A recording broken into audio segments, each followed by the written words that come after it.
Everybody, welcome back to our channel. ఈరోజు వీడియోలో మన డైలీ లైఫ్లో మనం ఎక్కువగా యూజ్ చేసే సెంటెన్సెస్ని ఇంగ్లీష్లో ఏ విధంగా చెప్పాలో ఈ వీడియోలో తెలుసుకుందాం. ముందుగా నా వీడియో కనుక మీకు నచ్చినట్లయితే లైక్ చేయండి, షేర్ చేయండి, అలాగే సబ్స్క్రైబ్ చేయడం మాత్రం మర్చిపోవద్దు. Okay, let's go to the topic. First one, చిన్న చిన్న తప్పులకు గాబరా పడకండి.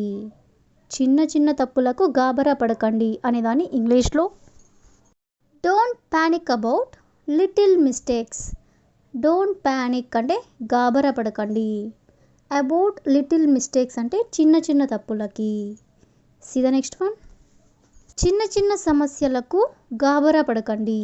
చిన్న చిన్న సమస్యలకు గాబరా పడకండి అనేదాన్ని don't panic over minor problems. Don't panic over minor problems అంటే చిన్న చిన్న సమస్యలకు గాబరా పడకండి.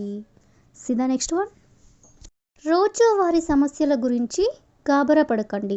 అంటే రోజు ఉండే సమస్యల గురించి గాబరా పడకండి అని చెప్పాలనుకున్నప్పుడు don't panic over everyday mistakes. Don't panic over everyday mistakes అంటే రోజువారీ సమస్యల గురించి గాబరా పడకండి అని.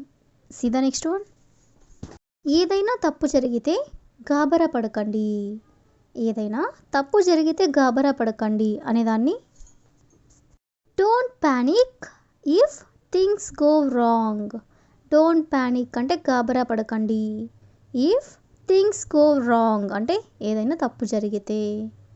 సీ ద నెక్స్ట్ వన్, చిన్న మార్పులకు గాబరా పడకండి. చిన్న మార్పులకు గాబరా పడకండి అనేదాన్ని don't panic over small changes.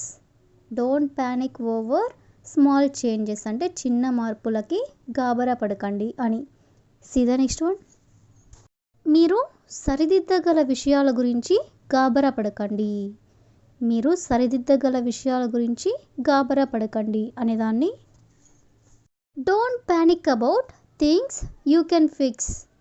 Don't panic about things you can fix అంటే మీరు సరిదిద్దగల విషయాల గురించి గాబరా పడకండి అని. సీ ద నెక్స్ట్ వన్, చిన్న వివరాల గురించి గాబరా పడకండి.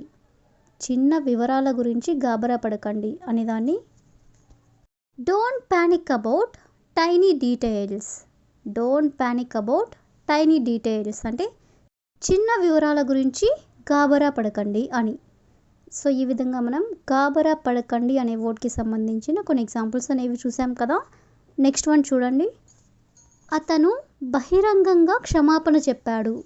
అతను బహిరంగంగా క్షమాపణ చెప్పాడు అనే సెంటెన్స్ని ఇంగ్లీష్లో హీ ఓపెన్లీ అపోలైజ్డ్. హీ ఓపెన్లీ అపోలైజ్డ్ అంటే అతను బహిరంగంగా క్షమాపణ చెప్పాడు అని. సీ ద నెక్స్ట్ వన్, ఆమె బహిరంగంగా సహాయం కోరింది. ఆమె బహిరంగంగా సహాయం కోరింది అనేదాన్ని she openly asked for help. She openly asked for help అంటే ఆమె బహిరంగంగా సహాయం కోరింది అని. సీ ద నెక్స్ట్ వన్, అతను తన స్నేహితుణ్ణి బహిరంగంగా నమ్మాడు. అతను తన స్నేహితుణ్ణి బహిరంగంగా నమ్మాడు అనేదాన్ని he openly trusted his friend. He openly trusted his friend అంటే అతను తన స్నేహితుణ్ణి బహిరంగంగా నమ్మాడు అని. సీ ద నెక్స్ట్ వన్, అతను నిజాన్ని బహిరంగంగా అంగీకరించాడు. అతను నిజాన్ని బహిరంగంగా అంగీకరించాడు అనేదాన్ని he openly admitted the truth. He openly admitted the truth అంటే అతను నిజాన్ని బహిరంగంగా అంగీకరించాడు అని. సీ ద నెక్స్ట్ వన్, ఆమె తన అభిప్రాయాన్ని బహిరంగంగా పంచుకుంది. ఆమె తన అభిప్రాయాన్ని బహిరంగంగా పంచుకుంది అనేదాన్ని she openly shared her opinion. She openly shared her opinion అంటే ఆమె తన అభిప్రాయాన్ని బహిరంగంగా పంచుకుంది అని. సీ ద నెక్స్ట్ వన్, వాళ్ళు సమస్యని బహిరంగంగా చర్చించారు. వాళ్ళు సమస్యని బహిరంగంగా చర్చించారు అని చెప్పాలనుకున్నప్పుడు they openly discussed the problem. They openly discussed the problem అంటే వాళ్ళు సమస్యను బహిరంగంగా చర్చించారు అని.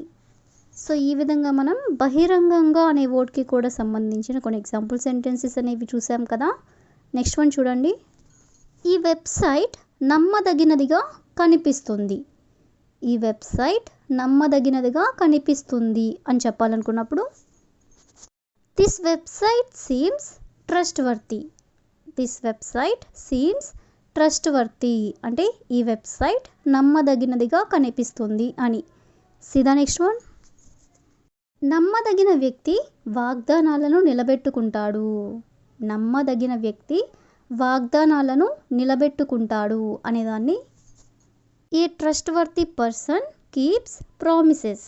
ఏ ట్రస్ట్వర్తీ పర్సన్ అంటే నమ్మదగిన వ్యక్తి, కీప్స్ ప్రామిసెస్ అంటే వాగ్దానాలను నిలబెట్టుకుంటాడు అని. సీదా నెక్స్ట్ వన్.